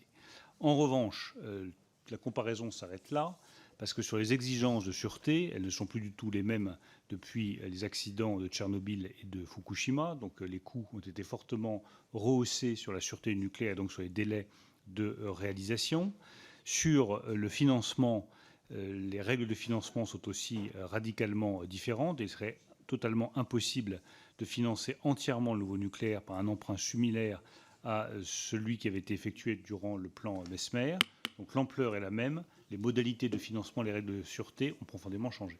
Merci beaucoup. Marie-Noëlle Battistel pour le groupe socialiste. Merci beaucoup, messieurs les présidents. Monsieur le ministre, madame la ministre, vous avez, dans votre propos liminaire, monsieur le ministre, signifié que vous souhaitiez recueillir l'avis des parlementaires. Donc, je souhaiterais partager avec vous quelques inquiétudes concernant le montage financier des nouveaux réacteurs qui pourraient être proposés, qui n'est pas aujourd'hui calé, on l'a bien compris, mais la seule chose que l'on sait, c'est que EDF, et vous l'avez dit, monsieur le ministre, n'a pas les ressources suffisantes pour assumer seul le financement de cet investissement considérable, environ 52 milliards si tout va bien. Donc des inquiétudes sur les conséquences vues de Bruxelles d'un investissement, d'un financement trop important de l'État, qu'il jugerait trop important de l'État, en lieu et place de EDF, et des compensations que Bruxelles pourrait demander, type Nouvelle Arène, par exemple, et vous savez combien nous sommes critiques sur ce dispositif qui, notamment ces dernières années, a largement fragilisé EDF, même si, et je l'entends, ce n'est pas la seule des raisons, mais ça a quand même contribué. Vous dire aussi qu'il est indispensable pour nous que ces modalités de financement qui seraient retenues permettent de conserver le système intégré de EDF, condition nécessaire qui permet d'ailleurs l'optimisation de l'ensemble des productions, et l'on sait combien cela est précieux. Alors, j'ai bien entendu, monsieur le maire, que vous êtes d'accord pour ne pas revenir sur le plan Hercule, mais est-ce que la Commission européenne ne pourrait pas avoir quelques velléités en la matière, et comment y répondrions-nous? Une autre question, Nicolas de Varenne, au nom de l'Uniden, demandait récemment la réforme du marché et une réforme structurelle du mode de formation des prix de gros de l'électricité en Europe, et il signifiait à ce propos que les entreprises énergo-intensives étaient prêtes à financer une tranche de futur nucléaire en échange d'une capacité d'électricité réservée à des tarifs préférentiels. Êtes-vous favorable à ce partage de risques? Merci beaucoup. Qui souhaite répondre? Monsieur le ministre. Peut-être 2 remarques rapides. La personne, c'est que personne ne demande à EDF de se démanteler quand elle bénéficie d'aide sur les parcs éoliens offshore, et il en ira de même sur le nucléaire. Je redis que cette option du démantèlement d'EDF, d'abord, n'avait jamais été envisagée par le gouvernement, avait suscité des inquiétudes, et que le plan Hercule est écarté. Mais derrière tout cela, je pense qu'il y a une question absolument fondamentale, qui va animer nos débats et nos discussions sur le financement du nouveau nucléaire et sur le rôle d'EDF. Quel est le rôle d'EDF? Et qu'est-ce que nous attendons de la direction d'EDF et des salariés d'EDF? Est-ce que nous attendons d'EDF quels sont les résultats financiers, économiques les meilleurs possibles, avec le niveau de rentabilité le plus élevé possible? Ou est-ce que nous attendons d'EDF qu'elle soit une grande entreprise de service public qui garantisse la compétitivité de l'économie et de l'industrie française et l'accès de tous les Français à une énergie décarbonée au prix le plus accessible possible? Pour moi, clairement, c'est la seconde option qui est la bonne. Et si nous avons décidé, avec le président de la République, de nationaliser EDF, c'est pour qu'elle reste une grande entreprise de service public qui garantisse la compétitivité de notre économie et l'accès de tous nos compatriotes à une énergie décarbonée à un prix accessible. Si notre objectif était d'avoir le taux de rentabilité le plus élevé possible et les dividendes les plus élevés possibles, il n'aurait pas été nécessaire, comme nous l'avons fait, de nationaliser EDF. Merci beaucoup. Félicie Gérard pour le groupe Horizon. Merci, messieurs les présidents, madame, monsieur les ministres. Voici quelques années maintenant que notre souveraineté énergétique est revenue au cœur des débats. Après des années d'atermoiement des gouvernements successifs sur la politique relative au nucléaire, le cap est maintenant clair. Nous soutenons le mix énergétique, énergie renouvelable et nucléaire. Le nucléaire est un partenaire incontournable pour une société bas carbone. Il est produit en quantité et de manière compétitive. Il est disponible toute l'année et permet de répondre aux fluctuations de la demande d'électricité. Sa capacité à l'indépendance énergétique est donc précieuse. Madame, monsieur les ministres, vous venez de parler du financement de la construction des nouveaux EPR qui ne pourront être financés par EDF seul. Comme pour les énergies renouvelables, une partie pourrait être financée par les consommateurs. Pourriez-vous détailler ce point? Serait-ce via une nouvelle taxe? Une autre question sur l'Arenh qui, depuis 2011, permet aux fournisseurs d'électricité d'accéder à un prix régulé grâce à l'électricité produite par les centrales nucléaires historiques d'EDF. Quelles sont les options étudiées par le gouvernement français pour l'avenir? Quel marché européen imaginez-vous? Et enfin, pour gagner du temps, une question de mon collègue Xavier Albertini. Même si comparaison n'est pas raison, pourriez-vous nous préciser comment nos voisins européens se positionnent vis-à-vis du nucléaire? Le retour d'expérience européen pourrait-il être utile sur l'optimisation des coûts et éventuellement sur les modalités de financement? Je vous remercie. Merci beaucoup, Madame la Ministre. Alors, sur la réforme du marché, ça permettra de répondre à d'autres questions parce que c'est un petit peu rapide. L'objectif, c'est effectivement de faciliter la conclusion de contrats long terme qui soient étayés sur la réalité des coûts de production et qui ne soient pas ancrés avec la volatilité du marché spot qui lui-même est lié aux évolutions du coût des énergies fossiles. Cela peut se faire de deux manières, soit par les fameux contrats de long terme, dits PPA, Purchase Power Agreement, qui sont plutôt des contrats destinés à des acteurs sophistiqués qui sont en capacité de négocier, qui peuvent prendre une part de risque. Et on entend dans le propos qui a été rapporté de Nicolas de Varenne que c'est une option parce qu'au fond, cofinancer une infrastructure de production d'électricité et avoir accès à la production d'électricité correspondante au prix de production. C'est ça un PPA. Deuxième option, c'est le contrat le Contract for Difference, contrat pour différence. Là, il s'agit d'un système régulé, mais qui permet à des consommateurs d'avoir accès au prix du coût complet de la facilité de production. Ça peut être les énergies renouvelables. Ça existe d'ailleurs assez largement pour les énergies renouvelables. Ça peut être du nucléaire existant ou nucléaire futur. Dans toutes les manières, l'idée, c'est que on retrouve les fondamentaux que nous portons dans notre vision du marché, c'est-à-dire que ce marché, les Français doivent payer le coût de leur mix électrique et que ce soit en CFD ou en PPA, c'est ce que nous rendrions possible en post-Arenh. Merci beaucoup. Merci.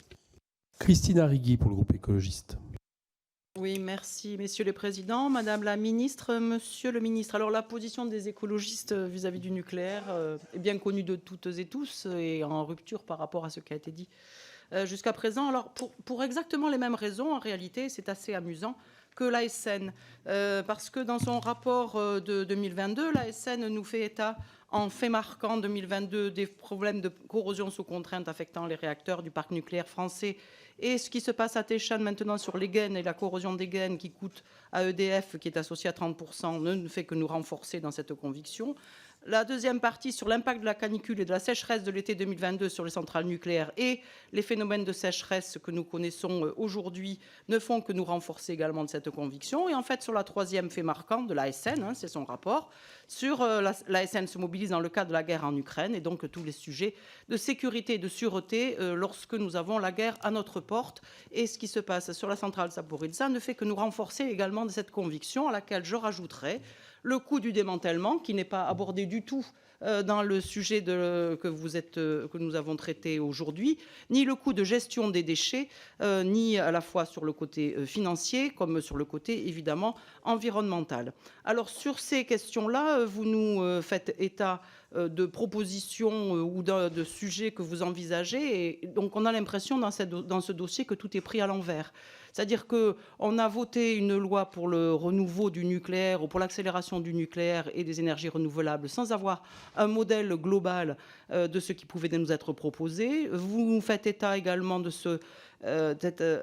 cette loi sur le nucléaire sans que précisément il y ait une présentation d'un modèle de financement qui reste à construire, d'après ce que nous comprenons aujourd'hui, et qui reste à se construire dans un contexte où le chantier de l'EPR de Flamanville, qui dure depuis 17 ans, en est à une facture de 19,1 milliards. Merci. Et l'EPR de Finlande, qui accuse un retard de 12 ans, une facture de 11 milliards. Et donc ma question, en fait, c'est une question que pose la Cour Merci. Des comptes sur son rapport de juin 2022, sur l'analyse faite par cette préconisation de la Cour des comptes concernant l'utilisation du livret d'épargne dans un contexte d'élévation des eaux. Merci beaucoup. Qui souhaite répondre ?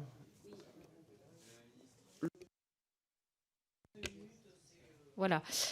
Très rapidement, la sécheresse, c'est un impact marginal et vous avez un chapitre entier qui est consacré dans le rapport RTE sur les scénarios du futur du mix énergétique qui montre que l'impact sur la production nucléaire du réchauffement climatique est essentiellement sur l'été, ce qui tombe bien puisque c'est le moment où nous développons du photovoltaïque et que par ailleurs il est mineur en termes de production annualisée puisqu'on parle de quelques pourcents et que ce rapport a été actualisé et que sauf erreur il fait aussi partie des livraisons que nous vous devons pour la fin d'année. S'agissant des coûts du démantèlement et des coûts de gestion des déchets, comme nous l'avons indiqué dans notre propos introductif, ils sont pris en compte puisqu'il s'agit bien d'un coût complet et que ce coût complet intègre bien le coût de démantèlement et le coût de gestion des déchets. Il ne s'agit pas juste d'un coût de construction. Merci beaucoup, Madame la Ministre. Nous avons le dernier orateur de groupe. Cher Président. Eh bien, Charles de Courson, le groupe Lyot. Bien, je me félicite, mes chers collègues, que notre président de la République ait renoncé à fermer 14 réacteurs après la regrettable fermeture des 2 réacteurs de Fessenheim et ait décidé de relancer la filière électronucléaire. Cependant, le choix exclusif des EPR2 pour produire de l'électricité largement décarbonée est-il le bon choix ? Le coût en investissement d'un EPR est très élevé, puisque pour l'EPR de Flamanville, y compris les intérêts de retard, on est autour de 20 milliards. Et on pourrait comparer d'ailleurs au coût actuellement estimé pour l'EPR finlandais et les 2 EPR anglais en cours de construction. Et le prix de revient au kilowatt, mes chers collègues, est très élevé. On ne sait pas très bien, c'est au moins 110 à 20 euros le kilowatt, soit le double du prix actuel des éoliennes et du photovoltaïque, qui est autour de 70, mais le triple du prix de revient de nos vieilles centrales. Alors, vous retenez, Monsieur le Ministre, le Président, un coût de 7 milliards par EPR, hors coût de démantèlement. Mais ce choix n'est-il pas très imprudent ? Et ne serait-il pas plus prudent d'avoir recours à des technologies nucléaires moins coûteuses en termes d'investissement ou de panacher EPR et d'anciennes technologies qui fonctionnent fort bien, et de financer tout cela en recréant la Caisse nationale de l'énergie qui avait été créée en 1946 et avec une garantie de l'État et qui rembourserait les emprunts à très long terme avec une facturation sur la facture d'électricité. C'est-à-dire une affectation de façon à garantir le remboursement. Alors, la deuxième question, c'est très simple, c'est la prolongation des réacteurs existants d'EDF, qui est estimée à 1 milliard par réacteur, c'est-à-dire une cinquantaine de milliards. Si on rajoute le coût en investissement de CIGEO, de l'ordre de 25 milliards, plus les 100 milliards, on parle, sur le réseau, est-ce qu'EDF a les moyens? Merci. Or, les 6 nouveaux, est-ce qu'elle a les moyens de financer cela? Merci. Merci beaucoup. Qui souhaite répondre? Madame la ministre? Alors, le financement des trajectoires réseau et le financement de CIGEO et le financement du démantèlement, ce sont des sujets qui sont d'ores et déjà portés dans les trajectoires d'EDF et qui ont été, pour une partie d'entre eux, et notamment c'est obligatoire, provisionnés. Je pense notamment sur la partie démantèlement, puisqu'il y a des provisions qui sont évaluées. Vous avez d'ailleurs un rapport qui vous est présenté régulièrement sur le sujet. Je pense sur la Caisse nationale de l'énergie. Monsieur le ministre? Je pense qu'on a des moyens plus efficaces que cette Caisse nationale de l'énergie. Une fois encore, le problème n'est pas la disponibilité des moyens. Les moyens financiers, nous les avons. L'épargne française est abondante. C'est son orientation. Quant au coût, il va dépendre complètement du coût de capital à la base. Donc il est impossible aujourd'hui d'évaluer ce que sera le coût futur, parce que ça dépendra des choix que nous ferons, avec les avantages et les inconvénients que j'ai indiqués, des modalités de financement et du coût du capital qui peuvent varier de 0 à 12%, pour vous donner les exemples que j'ai donnés, suivant qu'on utilise les subventions, la dette publique ou le recours aux fonds propres d'EDF. J'insiste simplement sur la question des technologies, qui est vitale. L'objectif, c'est de prolonger autant que possible les réacteurs actuels, puisque je vous rejoins, Charles de Courson, c'est évidemment là que les coûts sont les plus élevés, puisque les réacteurs sont amortis. Nous voulons ensuite lancer les EPR2, c'est le choix qui a été fait par le Président de la République, pour mobiliser les filières françaises et pas mobiliser les filières étrangères. Or, le seul réacteur de puissance disponible aujourd'hui dans le parc français, c'est le PR2. Donc si nous voulons lancer ces constructions, on le fait sur la base de la technologie disponible. Merci. Ce qui n'interdit pas de mener des travaux sur les réacteurs plus modulaires, de petite taille, sur lesquels nous avons déjà engagé des travaux. Merci beaucoup, monsieur le ministre. Alors, nous avons terminé avec les orateurs de groupe. Nous allons prendre les questions individuelles. Pour les questions individuelles, on va prendre 1 minute par personne maximum et on va essayer de bien tenir le timing. À ce stade, nous avons noté dans notre liste monsieur Lacresse, monsieur Castellane, monsieur Amiel, monsieur Roseren, madame Louwagie, madame Ferrari et monsieur Bouix. Si d'autres personnes souhaitent intervenir, levez bien la main qu'on puisse vous noter. Et on commence tout de suite pour une durée d'1 minute par monsieur Lacresse. Merci Monsieur le Président. Madame et Monsieur le Ministre, Monsieur le rapporteur général du budget, Monsieur le Président de la Commission des Finances. Le débat sur le financement nucléaire est au croisement de plusieurs préoccupations. Répondre à un effort technologique national massif, la grande difficulté de recourir à la finance de marché, la situation financière extrêmement préoccupante du producteur électrique national. Dans le rapport qu'a consacré dans le printemps de l'évaluation vos rapporteurs au programme 345, nous avons expliqué que 3 sources de financement pouvaient s'étudier. L'explosion du financement des prix, aux besoins en évançant, mais qui aurait pour inconvénient d'évincer d'autres sources d'énergie. Et parce que il n'existe pas de voie réglementaire aujourd'hui pour les clients industriels du principal producteur d'électricité de subir une telle augmentation. La seconde source, c'est le budget. Nous avons proposé effectivement des voies, nous pourrions penser à des outils de financement, sachant que l'organisation du parc nucléaire un jour sera rentable, même si l'effort financier initial est considérable. Et la troisième source de financement est le marché. Merci. Et notamment parce qu'une part essentielle de l'investissement sera conçue par le raccordement de nouvelles capacités. Merci monsieur Lacresse. Voilà, Michel Castellani. Y arriver, Michel Castellani pour le groupe Lyot. Pardon, merci. Oui, non, moi je veux revenir sur toujours les mêmes inquiétudes, non pas tellement sur le plan technique, où je pourrais évoquer des problèmes récurrents d'usure anormale, ou les retards ou les surcoûts.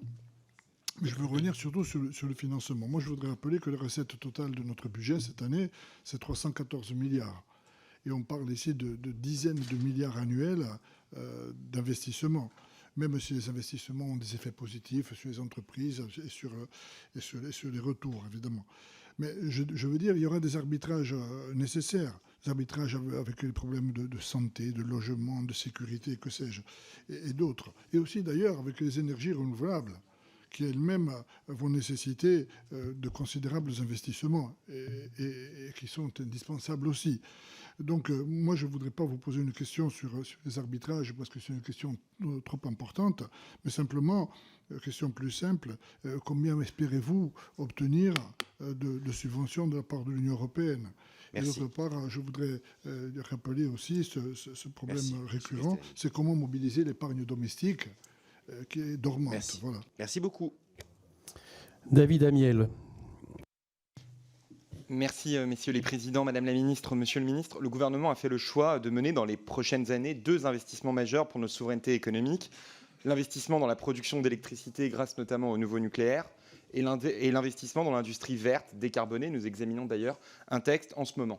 Il est donc crucial d'avoir un équilibre qui permette d'une part de donner à EDF tous les moyens et toute la visibilité nécessaire pour relancer ce programme nucléaire, tout en ayant des prix de l'électricité qui préservent la compétitivité coût de nos industriels. Le cadre de marché, la régulation dont nous héritons, n'a d'ailleurs permis de faire ni l'un ni l'autre de manière satisfaisante et l'année écoulée a permis de le montrer. Est-ce que vous pouvez donc revenir, Madame, Monsieur le Ministre, sur l'articulation entre la réflexion que l'on a sur le financement du nouveau nucléaire et la refonte du marché de l'électricité pour laquelle la France combat au niveau européen? Et si vous avez des éléments en ce sens, les impacts anticipés par les différentes options, vous en avez fait mention dans votre propos préliminaire comme dans les réponses aux premières questions, sur les prix de l'électricité payés par nos industriels. Merci beaucoup. Jean-Philippe Tanguy. Oui, merci de me donner temps de parole parce que mes collègues ont dû partir avec le décalage de 30 minutes. Non, deux pistes aussi de réflexion pour le financement. À partir du moment où les anciennes centrales sont prolongées, ça va créer une rente de 10 ou 20 ans. Est-ce qu'on ne peut pas envisager qu'une partie de cette rente soit réorientée vers le financement du prêt sur 30 ans, sur 20 ou 30 ans? Autre question, est-ce qu'à partir du moment où on sanctuarise les barrages chez EDF, ce qui semble être le consensus qui se distingue, est-ce qu'on ne peut pas aussi orienter une partie de la rente que cela va créer sur des actifs très amortis et très rentables vers le financement aussi de cette dette? Troisièmement, je voudrais préciser ma pensée, monsieur le maire, et ce n'est pas du tout une critique. Évidemment, il y a la Banque européenne d'investissement, mais ce que je voulais dire, c'est que je pense qu'après la période non conventionnelle de la Banque centrale, je pense que nous serons amenés à inventer de nouvelles méthodes non conventionnelles de financement de l'économie sur des grandes transitions entre 20 et 50 ans. Et je pense que le nucléaire fait partie de ces possibilités de nouvelles formes de financement de l'économie par la Banque centrale européenne. C'est-à-dire, au lieu de déverser plusieurs milliers de milliards sur les marchés, flécher cette création monétaire. Merci. Merci beaucoup. On va prendre du coup Monsieur Xavier Rozanne. Merci, messieurs les présidents, madame, monsieur le ministre. Nous prévoyons de construire ces 6 nouveaux réacteurs nucléaires à horizon 2035, dont le coût est estimé à plus de 51 milliards d'euros. 2 questions. Une première sur les compétences et la deuxième sur l'alliance nucléaire en Europe. Pour la première question, pour atteindre l'objectif de ces 6 nouveaux réacteurs, il nous faudra construire toute la filière avec un besoin de main-d'œuvre qualifiée conséquent. Aurons-nous la main-d'œuvre nécessaire et serons-nous en capacité de former les futurs ingénieurs, techniciens, opérateurs requis? Pour la deuxième question, l'Alliance nucléaire réunit aujourd'hui 14 membres de l'Union européenne. Cette alliance a vocation à réunir tous les pays d'Europe souhaitant s'appuyer sur l'énergie nucléaire aux côtés des renouvelables pour mener à bien leur transition énergétique. Madame la ministre, vous étiez hier en Espagne lorsque la Commission de l'Alliance a incité la Commission européenne à faire preuve d'impartialité sur les énergies. Comment comptez-vous faire valoir cette position dans les futures négociations et quels sont les effets de l'Alliance sur la stratégie nucléaire française et européenne? Merci beaucoup. Véronique Louwagie, et après, ça sera Marina Ferrari. Merci, messieurs les présidents. Merci, monsieur le ministre, madame la ministre. Ma question porte sur les labels environnementaux et notamment sur le cas du label gouvernemental GreenFi, ou dit autrement Transition énergétique et écologique pour le climat, qui a été créé fin 2015 pour identifier les produits financiers qui contribuent au financement de la transition énergétique et écologique et pour diriger l'épargne vers ces produits. J'ai constaté que les règles d'éligibilité à ce label prévoient une exclusion des fonds qui investissent dans des entreprises opérant dans le secteur nucléaire, ce qui est une aberration écologique alors que le secteur nucléaire produit une électricité décarbonée. Cette exclusion, par ailleurs, elle est terriblement dangereuse car elle trompe les Français en assimilant le nucléaire aux énergies carbonées. Cette exclusion apparaît en parfaite opposition avec la politique menée en parallèle et soutenue par le président de la République en vue de faire reconnaître au niveau européen le rôle indispensable du nucléaire pour atteindre nos objectifs de neutralité écologique. Donc ma question est simple, est-ce que vous envisagez de modifier ce label Greenfin pour faire cesser cette aberration qui aujourd'hui ne correspond pas à la politique menée? Merci beaucoup. Donc Marina Ferrari, pardon. Messieurs les présidents, Madame le ministre, Monsieur le ministre, alors ma question, elle vient en prolongation de celle de Xavier Roseren. On a vu les nombreux défis qui attendent le groupe EDF aujourd'hui. Donc face à ces défis importants, une réorganisation du groupe semblait indispensable afin de préciser la philosophie des annonces qui ont été faites à la fin du mois de juin par Luc Rémont. Est-ce que vous pouvez nous en dire plus sur la réorganisation d'EDF pour mener à bien les chantiers nucléaires et également de développement des énergies renouvelables? Et puis, Monsieur le ministre, je tenais à vous remercier d'avoir définitivement tordu le cou au projet Hercule et d'avoir réaffirmé ceci venant d'un territoire qui est très attaché à l'hydroélectricité. Je vous remercie. Merci beaucoup. Bertrand Bouix. Merci, messieurs les présidents, monsieur le ministre, madame la ministre. Moi, la question, c'est une question qui va prolonger celle de Jean-René Cazeneuve, à savoir est-ce que les coûts du nouveau nucléaire et de l'allongement de la durée des réacteurs actuellement en service soient bien pris en compte dans le calcul des investissements nécessaires pour la transition écologique? Et puis, sur les budgets, savoir est-ce qu'il existe et peut-on parler d'une fongibilité entre les fonds dévolus au parc nucléaire et ceux dédiés aux énergies renouvelables? Je pense notamment à l'éolien. Merci beaucoup. Et avant de passer la parole au dernier inscrit, Maxime Lenné, est-ce qu'il y a d'autres inscrits? 1, 2, 3, ça sera le dernier. Merci, Monsieur le Président. Une question budgétaire en rapport avec l'actualité, c'est la publication du rapport de l'OPEX aujourd'hui où un député Renaissance et un sénateur LR, membre de l'OPEX, ont réussi l'exploit d'aboutir à une conclusion complètement inverse au rapport. Un rapport qui a été établi avec des auditions à huis clos sans inviter les autres membres de l'OPEX. Dans ce rapport, on nous dit que la sûreté nucléaire à la française est reconnue partout dans le monde, qu'il n'y a pas de problème particulier, qu'on va devoir faire face à des défis colossaux, on les a rappelés tout à l'heure, qu'une fusion va évidemment entraîner une déstabilisation de la sûreté nucléaire française et qu'on ne sait pas quoi faire des autres missions que l'IRSN a au quotidien et qui ne pourront pas être faites par l'ASN. Donc, bon, vous avez décidé d'atomiser la sûreté nucléaire à la française, mais combien vous allez mettre sur la table? Parce qu'il y a quand même des préconisations pour augmenter les moyens de la sûreté nucléaire, même si je pense que c'est moins une question de moyens qu'une question d'organisation et de ne pas déstabiliser. Merci beaucoup. Nous avons terminé donc avec les questions individuelles. Monsieur le ministre, madame la ministre, vous êtes libre de terminer. On est quasiment bon sur le timing, donc c'est à votre main. Rapidement, toutes ces questions étaient très précises. On va essayer d'être aussi rapide. Donc, monsieur Lacresse, sur le financement du nucléaire aujourd'hui, on est principalement sur un financement en CAPEX, notamment avec France 2030, qui emploie 1 milliard d'euros pour les réacteurs modulaires Nuward d'EDF et pour les autres projets de recherche sur le nucléaire, notamment le financement des start-up qui travaillent dans ce domaine-là. Je pense aux réacteurs à fusion. Michel Castellani, il n'y a pas de subvention prévue de l'Union européenne pour le nouveau nucléaire français. David Amiel, sur le marché européen de l'électricité, la clé, Agnès vous répondra, mais c'est de maintenir un avantage comparatif pour l'industrie et l'économie française. Jean-Philippe Tanguy, sur le financement du nouveau nucléaire par le parc existant. Effectivement, le coût complet du parc existant inclut une rémunération du capital investi par EDF, et cette rémunération peut donc servir effectivement au nouveau nucléaire.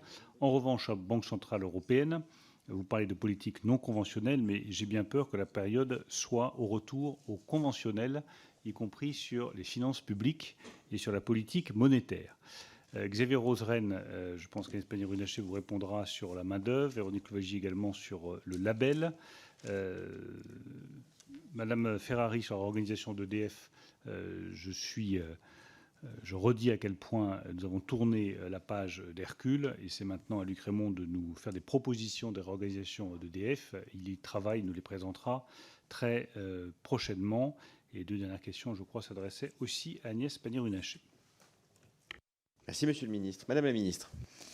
Alors, monsieur Amiel, sur la refonte du marché de l'électricité, effectivement, je veux rappeler qu'aujourd'hui, le coût de l'électricité dans le bouclier énergétique est représentatif de la réalité, grosso modo, peut-être à un pouillème près, de notre coût du mix électrique. Donc, c'est intéressant de savoir que ensuite il y a les taxes, il y a le coût le TURP, etc. Mais ça nous donne une vision. Donc notre objectif est effectivement d'avoir une réforme du marché de l'électricité qui fasse en sorte que en 2026, lorsqu'elle sera mise en œuvre en succession de l'ARENH, puisque vous savez que l'ARENH se termine au 31 décembre 2025, puis ça dépendra de la mise en œuvre des textes dans le détail, que le TRVE, qui finalement avec bouclier représente à peu près le coût que payent les Français, converge avec ce qui sortira derrière avec le coût du marché de l'électricité, c'est-à-dire un coût qui représente la réalité de notre mix électrique. S'agissant des industriels, comme ils peuvent prendre du risque, comme ils peuvent effacer, comme ils peuvent prendre des contrats long terme de 15 ans, ce qui donne une assurance dans la durée à EDF, ils peuvent prétendre effectivement à avoir des coûts qui sont sur des références plus basses. C'est un des enjeux, soit d'une négociation sur la base des CFD, soit d'une négociation, soit du fait qu'ils concluent directement des PPA. Encore une fois, une PME industrielle n'est pas outillée pour conclure un PPA sophistiqué, et c'est pour ça que c'est utile d'avoir d'autres formes de contrats, soit du PPA standard, soit du CFD. Sur la prolongation des centrales, Monsieur Tanguy, et la sanctuarisation des barrages, je vous alerte juste sur le fait que la prolongation des centrales et la sanctuarisation des barrages, c'est aussi beaucoup d'investissements pour préserver la capacité à produire. Donc, bien sûr, dans le compte de résultats d'EDF, les financements et toute la performance opérationnelle permettra de dégager des marges de manœuvre pour financer le nouveau nucléaire, mais il faudra également financer un certain nombre d'objets, et je pense que les barrages, ce sont des décisions absolument sans regret. Monsieur Rosen, sur les compétences, vous avez raison de souligner ce défi qui est absolument majeur. 100 000 recrutements à réaliser dans les 10 prochaines années, 60 000 sur le cœur des métiers nucléaires. Vous savez que l'Université des métiers du nucléaire nous ont présenté un plan Marshall des compétences et que nous sommes en train de le déployer. Nous avons annoncé 40 millions d'euros d'investissement dans l'Université de Normandie pour développer, ou la région Normandie pour développer des formations. Mais c'est un sujet sur lequel il va falloir suivre de très près parce qu'il faut attirer les talents, conserver les talents. Ensuite, en termes de rémunération et d'intérêt pour le métier, on constate que les gens qui rentrent dans ce secteur le quittent assez rarement, mais néanmoins, il faut le connaître. Et je précise que c'est valable sur tout le territoire. C'est vraiment des recrutements qui vont se faire sur tout le territoire national. Sur l'Alliance du nucléaire, l'effet sur la stratégie française et européenne, et il est évident, c'est que ça va nous permettre de solidifier la chaîne d'approvisionnement, la supply chain. Ça va nous permettre d'échanger aussi des talents, puisque des gens formés sur un chantier pourront prendre et se relayer sur d'autres chantiers. Et là, il y a vraiment aussi des synergies à créer. Ça va permettre de monter en capacité et capacité toute la chaîne industrielle européenne. Ça, je dirais, c'est le volet industriel et c'est la capacité à réduire les coûts de chaque projet. Je n'ai pas répondu d'ailleurs à Madame Dalloz, donc c'est un réacteur tous les 18 mois pour les 2 premières paires, et ensuite c'est un réacteur tous les ans, et ensuite c'est donc ceci pour les 6 premiers réacteurs, et avec une possibilité d'extension de 8 réacteurs à raison d'un réacteur tous les ans. Et cette décision, nous la prendrons ensemble. Et puis, deuxième sujet sur l'Alliance du nucléaire, c'est le fait de réactiver le traité Euratom pour lui donner toute sa dimension, et donc notamment le financement des SMR, l'accompagnement sur la taxonomie et une neutralité technologique parfaite reflétée dans les textes à venir. Madame Louwagie, vous faites référence effectivement à un label qui était un label qui était anglais sur les renouvelables, qui a été mis en place par un gouvernement précédent. Je pense que votre question illustre que le monde a changé en 5 ans, et j'accueille favorablement le fait qu'il faut en tirer toutes les conséquences au niveau de mon ministère.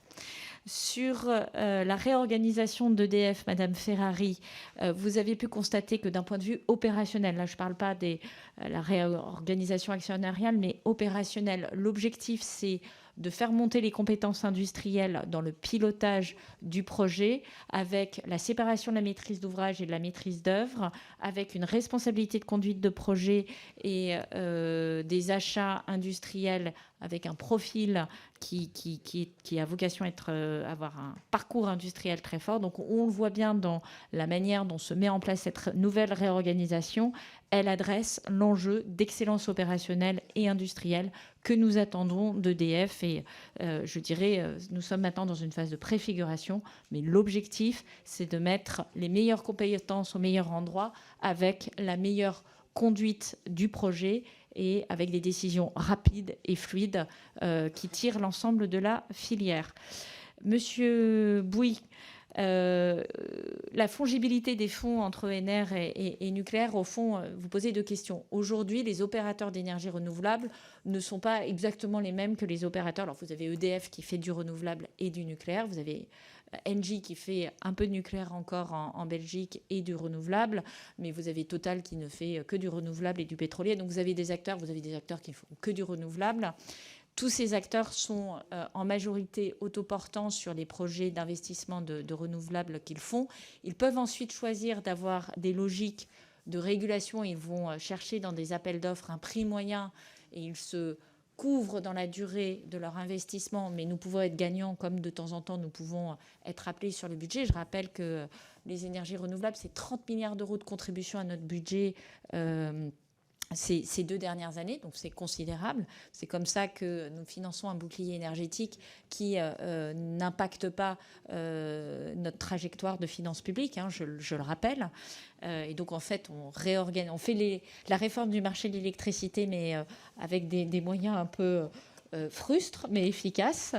Et donc du côté du nucléaire, si vous avez un CFD, vous sécurisez l'opérateur sur ses investissements, lui garantissant un prix dans la durée, quel que soit le prix du marché, et qui est fondé sur la réalité de ses coûts dès lors qu'il délivre opérationnellement l'excellence industrielle qu'on attend de lui. C'est ça la logique. C'est pour ça que vous avez des dimensions qui sont quand même de retour sur investissement très importantes. Monsieur Lenné, sur le rapport de l'OPEX, il me semble que ce rapport qui a été rendu par ces 2 collègues a été très largement voté par les membres de l'OPEX. En tout état de cause, je peux vous confirmer que l'État va s'en saisir, va l'analyser et que nous vous ferons savoir très vite les suites que nous comptons lui donner. En tout cas, l'objectif du gouvernement, et je l'ai déjà affirmé à plusieurs reprises, c'est de renforcer la sûreté nucléaire. Moi, je me bats avec mon collègue Bruno Le Maire pour avoir des moyens supplémentaires sur la sûreté nucléaire.